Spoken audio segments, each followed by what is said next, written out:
Yan, good morning sa ating lahat mga buddy. Panibagong araw na naman at panibagong vlog. At syempre panibagong blessing dahil every gising po sa blessing mga buddy. Kamusta po kayo lahat mga minamahal kong mga buddy? I-spray na naman po tayo ng kalamansi. Tuloy-tuloy ang pag-i-spray mga buddy. Parang yung presyo ng mga bilihin ngayon, tuloy-tuloy ang pagtaas. Bibili tayo ng bagong belt dahil nasira yung belt namin mga buddy. At langis na rin para ma-change oil yung makina. Yung dalawang makina, ito tsaka yung kabila. Ipuno lang tayo ng drum, tapos papalitan na natin yung belt mga body. Change oil na rin.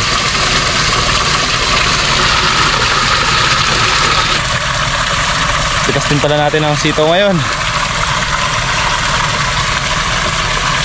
So tuloy-tuloy ang production, tuloy-tuloy ang pag-i-spray mga kabady. Baka last na to or 2 times, 2 beses pa na every one day. Medyo hindi na ganun kalamig, hindi gaya nung nakakaraang araw or nakakaraang linggo. Halos sa isang linggo na ang malamig ang panahon. So ngayon medyo mainit-init na at pag umaga at hapon medyo hindi na ganun humahangin. So pwede na siguro tayo dito mag 2 days interval or 3 days. Pero 2 days lang siguro mga buddy. 2 days lang tayo. Tsaka na tayo mag 3 days pagka gabutil mais na sila. Sa ngayon kasi mga buddy, marami pang lumalabas or humahabol mga kabady na mga bulaklak. Ayan, yung iba nga halos nagmamolde pa lang mga kabady. Ayan no. Pero yung iba ay bukadkad na mga kabady. Yung iba naman ay alam na alam mo mga buddy pag walang tusok or walang sundot ng fruit fly. Napakalinis ng itsura ng bunga mga buddy. Press kong tingnan. Sa bulaklak naman alam na alam mo na pagka may tusok mga buddy. Kumbaga hindi siya healthy tingnan mga buddy na mamaga kasi nga may sundot na yan.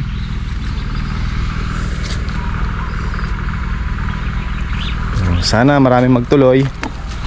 Ay, namatay yung ating tubig. Bakit? Bumuga. Ay. Galing tayo nagatid na estudyante kanina. Tapos ay kumuha na rin tayo ng gamot kay sa kinukuhanan natin mga kabady kay kuya. So umorder tayo ng tig 3 box na gamot. Alam nyo ba mga kabady kung magkano ang presyo? Mahigit pong 31,000. Bali 6 na box yan mga kabady. Ang isang box po ay naglalaman ng 12 litro. So yung tig 3 box na yon 36 tsaka 36. So 72 liters na nagkakahalaga na mga kabady ng 31,000 mahigit. Tapos nagtanong din ako ng pataba. Yung dati nating binibiling pataba mga kabady na almost 900 per sako or 880 to 900 per sako. Ngayon mga kabady nasa 1,200 na, 1,200 na per sako. Ganon kabilis. Tapos yung triple 14 naman na ginagamit natin, ang bili ko dati ay 1,450. Ngayon po mga kabady 1,750 to 1,800. Tataas pa daw to sabi. Sa ngayon, as of now, yun daw ang presyong may bibigay niya sa akin mga kabady. Pero di daw siya sigurado dahil malikot nga daw ang presyo mga kabady. Tumataas pa. Try na natin. Ito niyo mga kabady no. Ang laki ng itinaas. Almost 300 to 400 pesos per sako yung itinaas. Diesel dito sa amin mga kabady, may 100, 1 litro.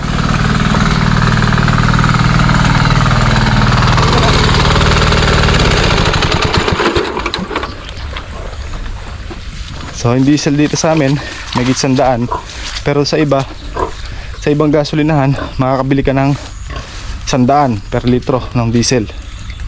Ang gasolina naman ay naglalaro na sa 88 to 90 plus per litro.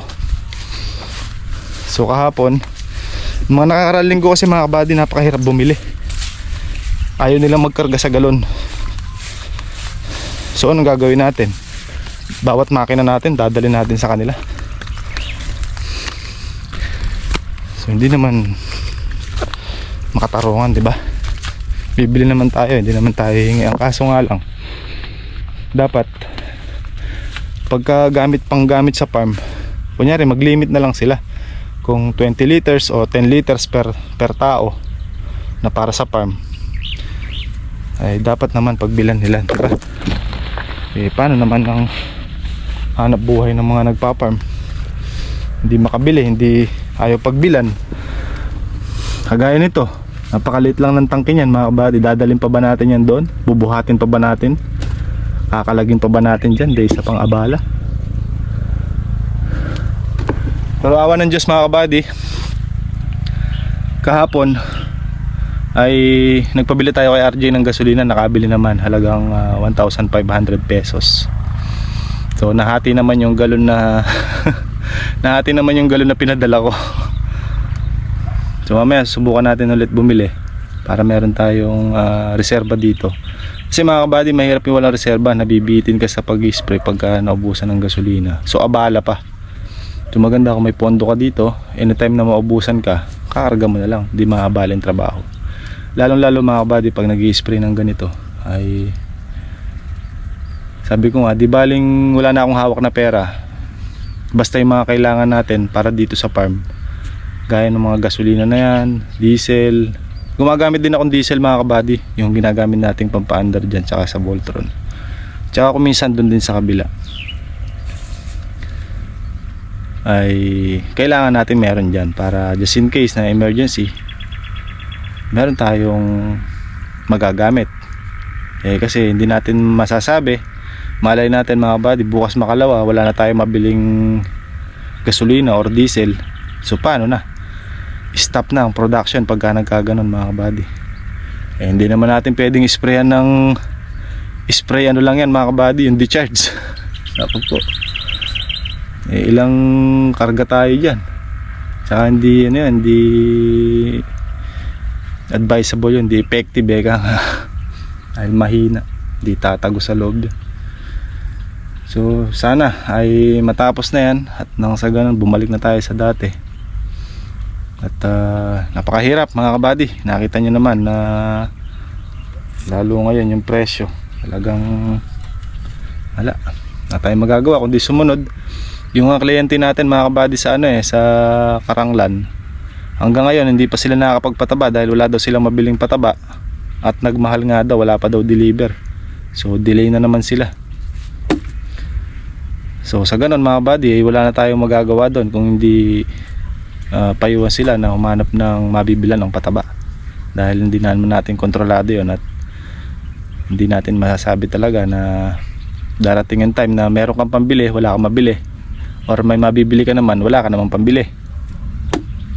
So ang buhay natin ngayon mga buddy ay talagang papunta na tayo doon sa pahirap ng pahirap talaga. Mahirap man yung trabaho natin, tuloy lang ang laban mga buddy. Happy farming. Palitan muna natin to. Medyo tumitino-tino na ng bahagya yung ating sitaw mga buddy. Konti na lang yung kagat ng uod. Medyo makinis-kinis na parang nung nakaraan. Yung nakaraan uod na may konting sitaw. Ayun, meron yung 50-50 na ako. Tayo sitaw mga buddy.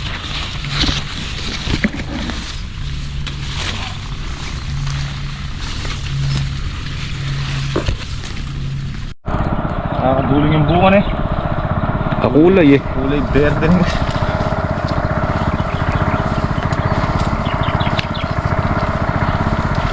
Maganda kita sa gawin dito, wala siyang tumaba na madami tumaba sa gawin dito.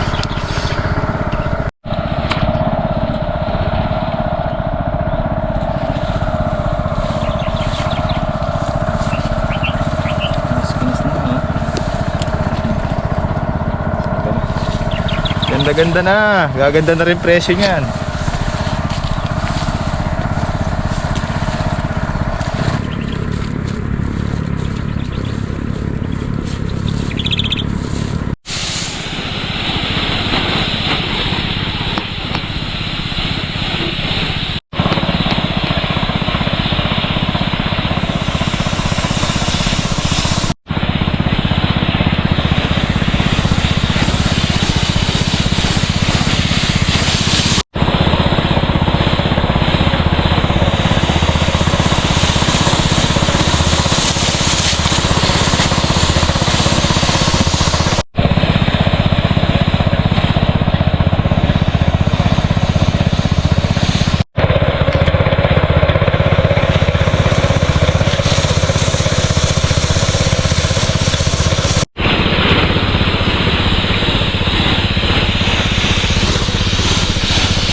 Bali, luto tayong kanin tsaka ano. Sayang ulit ako, Bi. Saan ka ulit? Mga magkabitinan eh.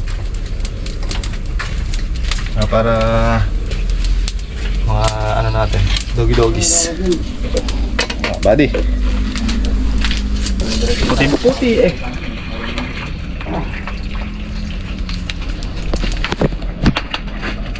Dalagat native na hito mga buddy. Ganyan native na hito.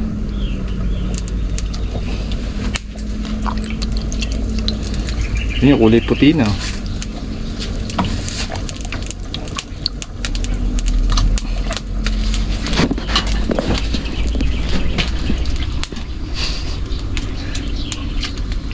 Kulay putik po kami ka. Ano ulam niya kagabi, Bi? Ano? Binakbit tsaka ano, pritong isda. Oo. Pero hindi pa yung ano. Hindi pa. Hindi pa. Sada mo may kaya. Pagka natin. Makan. Ayos eh. Doon lang yung kaya cellphone. Lagi mo sublo sa cellphone nun eh. Harap. Yun.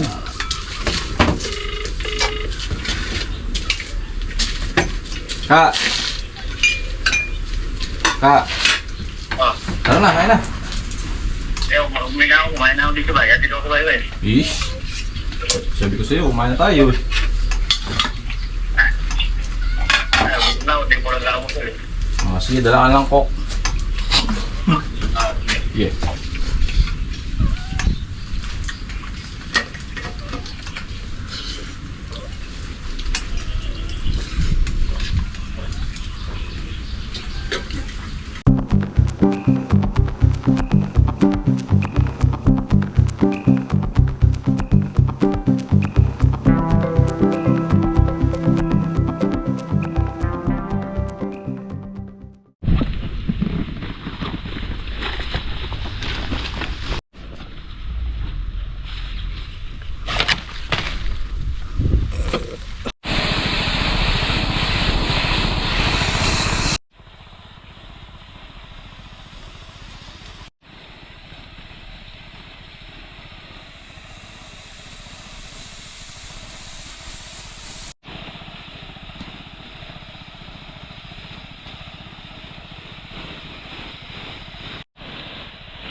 Batya kami kahapon.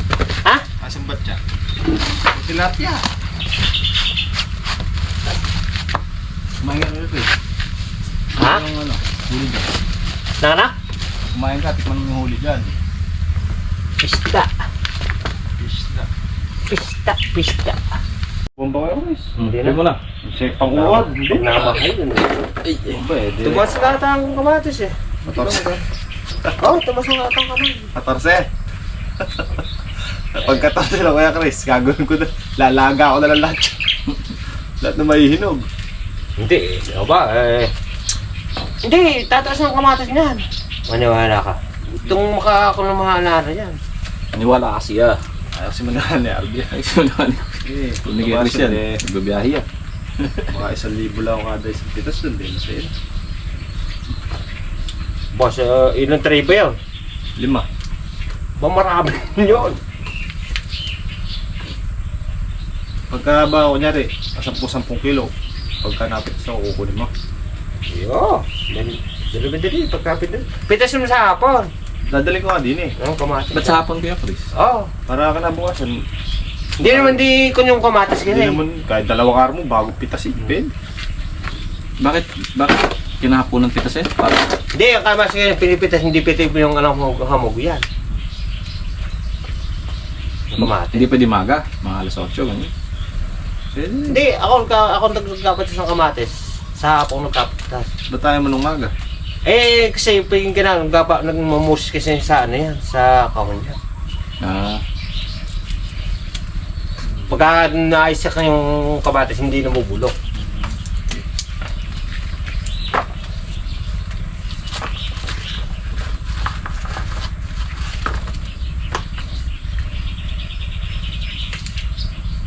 Sili ko ngayon Kuya Chris. Siling pula.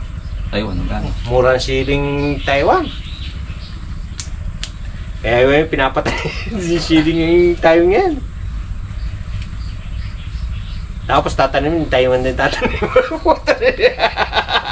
Hindi na sana pista eh. Ay? Mga tao na. Ako tagulan tatam na ko ng ano. Kundi sigang Taiwan. Down sili ang magandang tanim ng Talbusin. Yun nga yung sinabi din ni ano. Kapag pumunta dito. Bibigyan mo na, pala nyo. Ano yun? Bunga. May na ako nakatayong ipupulanan nyo. Talbusin. Oo. Nabilang ko talaga yung bilang. Puta. Nakakatamad yata yung talbusin. Kuya Chris eh. Ha? Nakakatamad. Anong tapat? Nakakatamad alaga yung talbusin. Ay, sabi mo lang yun. Hindi pa nasubukan kasi gamo Kuya Chris. Alang gastos yun. Meron.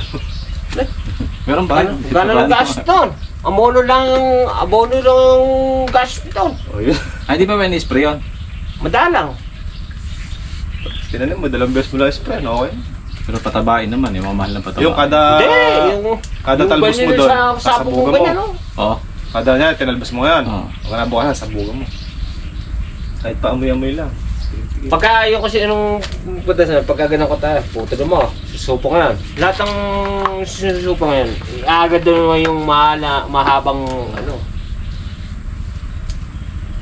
Yung maganda natin sa ng ano kalamansi. Hanggat nang babasa kang